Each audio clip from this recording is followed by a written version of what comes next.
The Middle East is certainly in a state of flux. Arab dictatorships are falling, and no one really knows what will take their place. But Israel remains the only democracy in that region, and it faces very unique pressures from all sides.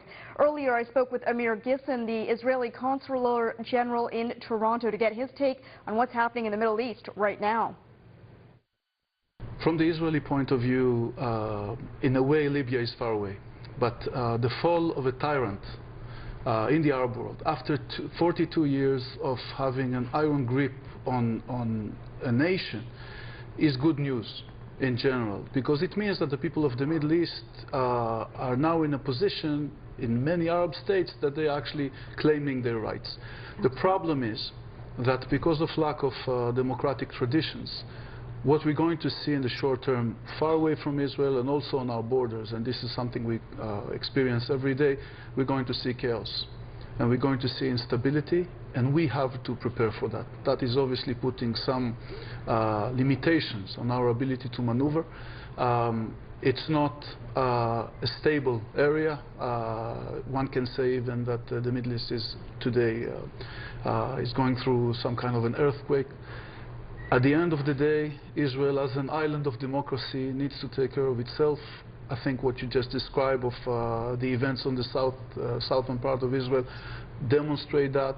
Rockets are falling. A terrorist attack that took the life of many Israelis was carried out. We will respond and we'll make sure as a government and as people that we take care of the life of our citizens. Absolutely. Let's talk more about those August 18th attacks. Certainly it sparked fierce fighting, and we had heard on the weekend that there may be a truce, but that doesn't seem to be the case. Can you tell us about that? There's no truce. The Hamas, the terrorist organization that control Gaza, took a unilateral step and said that they're going to stop firing rockets at Israel. There was no negotiation. We didn't ask for it.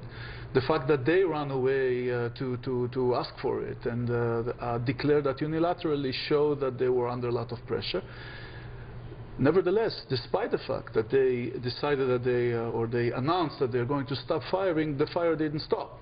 Certainly it was less rockets and mortars were fired at Israel, but the firing continued daily. And as long as the fire will continue and rockets and mortars will be shot at Israel, we will respond, we will find those who are responsible, and we'll take the price from them. But let's talk about the response. How far will it go? Because we're hearing rumblings that opposition parties within Israel want to see ground troops going into Gaza. So is that a possibility, or is there pressure to do that? That's not the policy of the government. We, at this point of time, don't think, in view of the broad picture in the Middle East, that an operation, ground operation in Gaza is a smart thing to do.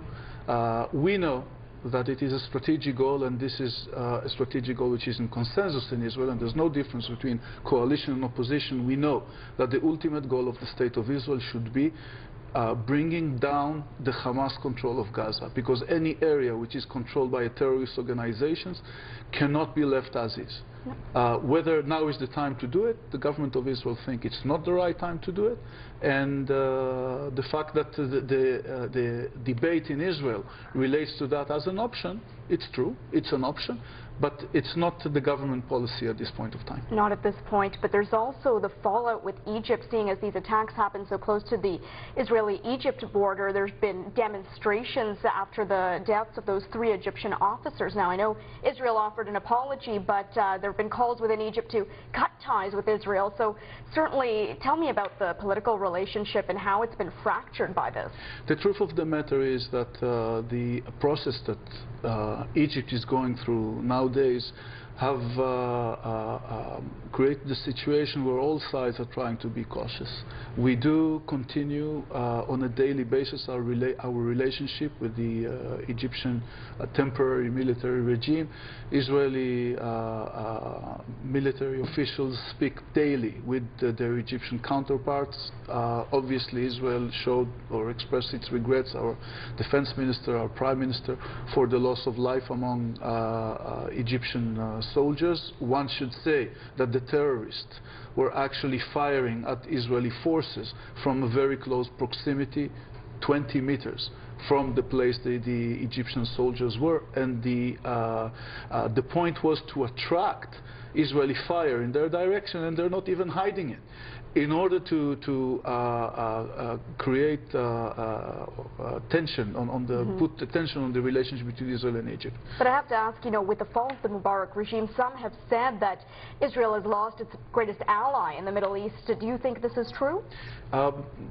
From the Israeli perspective, the Israeli-Egyptian peace treaty is probably one of our greatest strategic assets. That's the way it was, that's the way it will be, and the fact that President Mubarak was the guardian from the Egyptian side of the peace treaty made him an ally for Israel. We are very hopeful that the current regime, whatever shape it's going to take in the days to come, will continue and see the peace treaty with Israel as I believe it is, a vital interest not just of Israel but rather also of Egypt, and we hope that that will continue. The Middle East, as I said, the earth is shaking, tyrants are falling, nobody is sure what will grow instead.